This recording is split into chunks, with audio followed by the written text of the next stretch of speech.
So Matt McChesney, he was on Jason Whitlock show, and Jason Whitlock called Coach Prime dumb.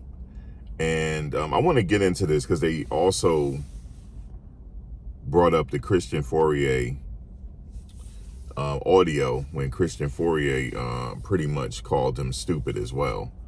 And I already know why they're doing it, and it's okay, but you got to understand why are they doing this, because they're trying to put pressure on him to probably step down after this year if things don't go well. It's like it's going to be a lot of pressure on him, because people are saying it's a lot of pressure on Coach Prime. He has to win this year. Okay, but what if he don't win this year? Do that means he's going to get fired? For me, it's not. If you get fired, then they're going to have to pay you. They're going to have to pay you the buyout of that contract. He's under contract. Or are they going to still go with him another year and they be at the bottom of the Big 12? We don't know what's going to happen until the season start. I think the first game is going to tell it all against Georgia Tech. But it's interesting that they're going on these campaigns here and going on different shows and people talking about it. Occasionally, you're going to see more videos like this of them really going hard. And it's personal. When you call someone dumb and stuff like that, you're calling them names is getting personal. It's not football at this point, but I understand why Christian Fourier is going hard, because his son used to play on the team. And his son is no longer on the team. His son was sitting there when that Louis Luggage speech was administered, right? And there's a couple players that were listening to Coach Prime in the room that's in the NFL now. Nico Reed, he's in the NFL. He's with the Chargers. He had left there and went to Oregon. And a few others. Jordan Tyson getting ready to get drafted. Tank is in the NFL. There's like 5 other people in that room that's also in the NFL as well. So they're trying to say that he didn't really evaluate the talent. He just kicked them off the team. The thing is, that's coming back to haunt Coach Prime now, because, when you talk it, you got to walk it. You know what I'm saying? If all the talk is cool, all the hype and stuff like that is cool, but are they going to win against Georgia Tech opening season? That's all that matters. It's still a game. It's not personal for me. I'm still going to watch them regardless, but that's how they feel. Even if Coach Prime have a winning season, they still don't like him. And they're trying to divide. I know Coach Matt McChesney said the fan base is divided. Is it really? Because it's not he called people prime sexuals and stuff like that. I'm not a prime sexual. I don't, nothing associated with prime, me being sexual. I'm just following the program. I'm actually a Florida State fan. I like Florida State football. But I'm following Colorado because it's an interesting storyline, because a Hall of Famer, one of the 2 greatest athletes of all time, is coaching a team. I know these people think that doesn't matter, and they think could he get better as a coach? Yeah, he could improve as a coach. Is Coach Prime doing things to improve as a coach? I don't know what he's doing in his off time. I don't know if he's watching film. Is this like a reality show? Yeah, it is. It's like a reality show. And part of that is what made them relevant. Because I remember him saying they're relevant because of Coach Prime, not because of winning. But the fact of the matter is they're still relevant. Nobody really was talking about Colorado before Deion Sanders came there. Nobody. You know what I'm saying? A lot of us grew up watching Deion Sanders.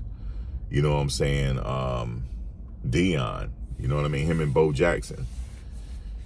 So it's interesting to watch. So are you calling us prime sexuals because we're interested in it? It don't make sense. But I do know that what are they going to do this upcoming season? That's up to them. They have some pretty decent players on the team right now. And I like the Danny Scudero kid and a few others and stuff like that. But we're going to see how that translates into the season. Can these coaches actually? It's really the pressures on the coaches though, because can the coaches strategize and come together, and can they win? I'm gonna tell you something. If they start the season out 0-3, it's gonna be a blowout. I mean, it's gonna be a fallout.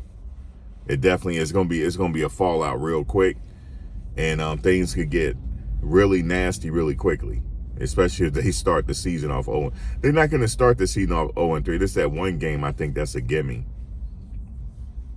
That's not even a trap game. That's a gimme. Georgia Tech, I'm not sure. Because last year, Georgia Tech quarterback ran all over them. So I don't know what's going to happen this year. Is a Georgia Tech quarterback going to run all over them? I'm not sure. I know they have Heisman Trophy winner brother on that team. Yeah. But, Matt McChesney, and, any chance of him working with Colorado is probably out the window now. Why would he want to work with Matt McChesney, and Matt is on Jason Whitlock, and Jason calling them dumb? They're doing that to get with him, to get to him and try to put pressure on him, and hopefully after next season he just step down, say I'm not doing this anymore, and then they don't have to pay him. But if he gets fired, they have to pay him. But my predictions on next season, I think it's too early to predict. I'm gonna wait a little bit, at least to train the regular the official training camp start. I'll see, but yeah, it is definitely some pressure there for Coach Prime. Unfortunately, they're gonna try to destroy him, and they're gonna try to destroy him. And that's pretty much what they're doing. I mean, when you start laughing and stuff, jokes saying he's stupid and stuff like that, now, hey man, it's not football anymore. It's something else. But I don't know. We'll see. That's why when Travis and them was there, it was a really big thing, man. Really missed them. But they're no longer here, they're in the NFL. So we're definitely going to see what they do this year. But he's not dumb. But that's what they're doing. They're doing that to get to him. You know what I'm saying? But I do know that I will say this. The coaches that he faced this upcoming season, they probably studying right now and strategizing on that go-go offense to stop that go-go offense, just to beat him, to prove a point. But they're relevant, and it's because of Coach Prime that they're relevant. They're not relevant because of they winning, because they didn't lose. They didn't win last year, and they were still featured on major networks, which they're going to be featured again this year on major networks. Why? Because of the coach. He's been like that since he was 18 years old. So, but all this call them stupid and stuff, man, just miss me with that. That's not football. Now Christian Fourier and a few others, they going hard like that, I guess, because their son's not on the team. And Chad Brown, he's another one. They going hard, but they're not going to stop. Just wait until if they start losing, it's really gonna the hate is really gonna intensify. Which would say you guys, please give me a like, comment, share, subscribe. I'll see you on the next one. Peace.